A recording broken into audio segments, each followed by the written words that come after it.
Battlefield and Electronic Arts just dropped a huge bombshell, and this is a major shakeup of what the franchise is, who's working on it, and certain people leaving the company and changing positions. So let's take a look. This is from an article that was just posted by GameSpot. EA is making major changes to its development structure as it focuses on growing and expanding the Battlefield series following what's been a challenging launch for Battlefield 2042. The future set military shooter launched in November and was swiftly criticised for a lack of features found in previous games and for its many bugs. But perhaps the biggest change being announced today is that EA is formally announcing the creation of a Battlefield universe that will seemingly span multiple games and offerings, which will be developed by different studios across North America and Europe. Additionally, DICE general manager Oscar Gabrielson is leaving the company to pursue a new endeavour outside of EA. The shakeup also includes Respawn's Vince Zampella taking on a bigger role as the new overall boss of the Battlefield franchise, with Halo designer Marcus Leto building a new development team in Seattle focused on injecting more storytelling into the Battlefield universe. Ripple Effect, formerly DICE LA,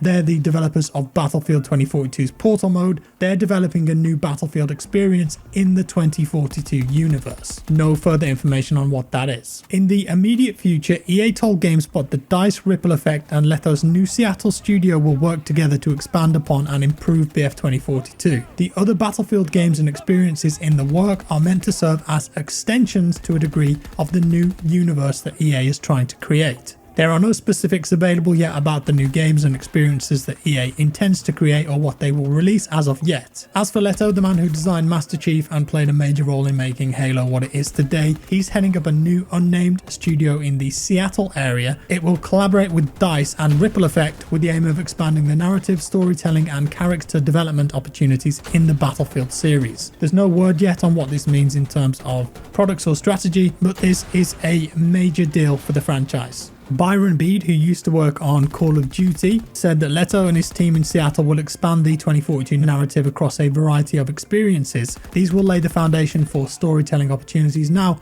and well into the future. And whatever they're creating there, it will show up in later seasons for BF 2042 and beyond. While he and his team in the Seattle area are just getting started on building the Battlefield world of tomorrow, their work will shape later seasons for 2042 and beyond. This new studio will act as the driver for narrative in tight collaboration with DICE and Ripple Effect to help build great player experiences in the Battlefield universe. Also a bit of news for Portal 2, which I'm really happy about. In another big move, Portal developer Ripple Effect will continue to support Portal while it gets to work on a new experience in the 2042 universe. The Ripple Effect boss, Christian Grass, told GameSpot that he's unable to comment on what they're developing outside of Portal. Who knows what this could be? I've already seen rumours that it's a BR mode, perhaps an expansion of the base gameplay that we've already got in 2042.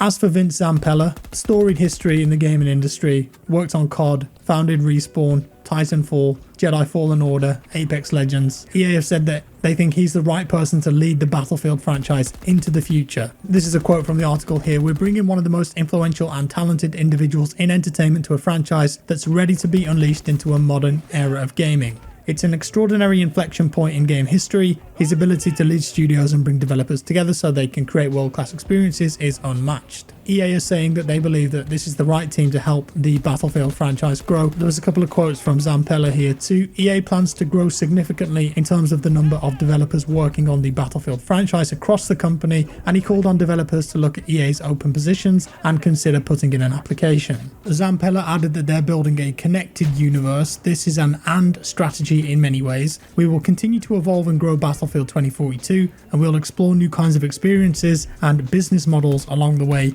that we can add to that foundation to provide an awesome array of experiences for our players. In this universe, the world is interconnected with shared characters and narrative. This universe is also built with our community as we harness the power of Portal and user-generated content that puts creativity in the hands of our players." Nothing specific about what these new experiences are, but he did say that the Battlefield universe is rich with opportunity from both a storytelling perspective and as a universe where our teams can create innovative gameplay experiences. Truly anything is possible.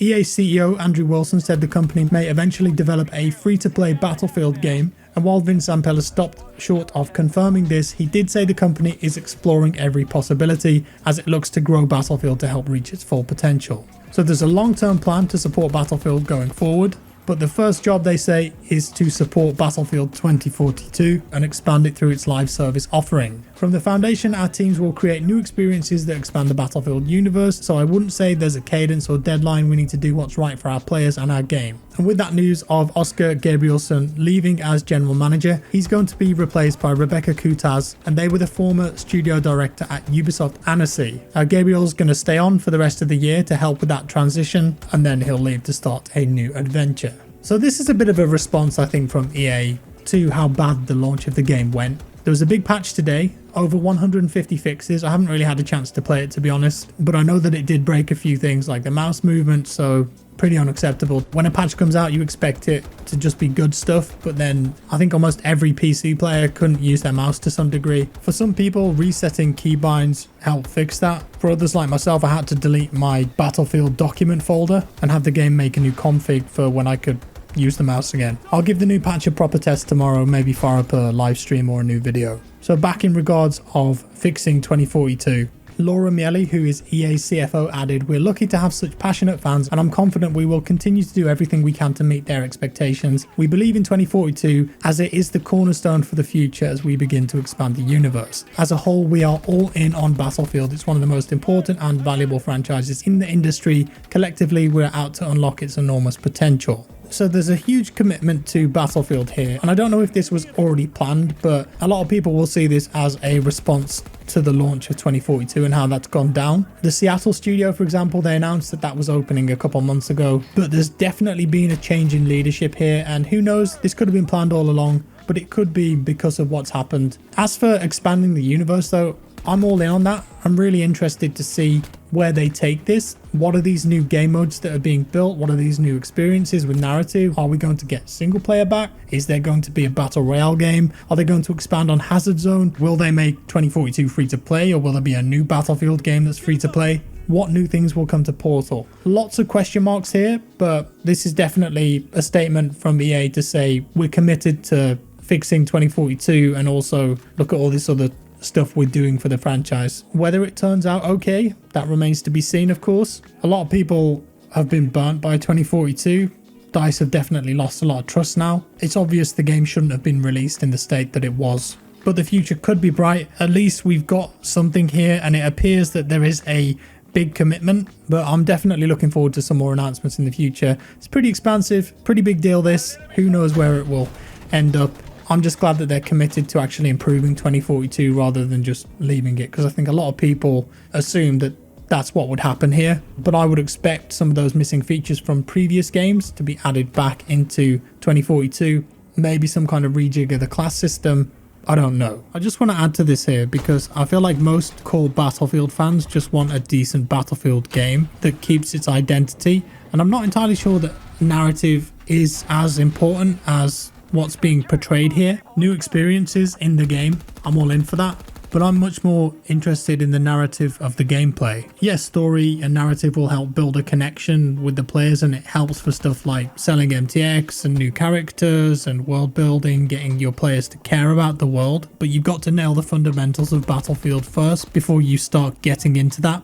Additionally to this, there was another article on GameSpot that talked about some upcoming future content for 2042, including the launch of a new map and specialists which will hit next year, as well as time-limited 64 player modes for PC and new-gen consoles. There's another patch that's coming later this month in December, but it's next year that will bring new content, including a map called Exposure. While we didn't get any details about what that is or what it will involve, EA told GameSpot that it will be something special by saying it takes map design to a whole new level. 2022 will see the launch of the game's first live season, and we'll be getting that new specialist, weapons, gadgets and vehicles. Over the course of the year we'll get multiple seasons, each with its own set of new content. Further details have not yet been shared, and we don't know release dates for any of this. It's kind of cool though about Conquest and Breakthrough, which will be coming to new gen as well for 64 players. Might actually be a interesting experience to try that out. I assume it would run better as well because less players, smaller maps. We'll see. But there it is. Do let me know your thoughts down in the comments below. Thank you for watching, guys. If you enjoyed the video, leave a like. If you didn't, a dislike. Subscribe for more, and I'll see you in the next one.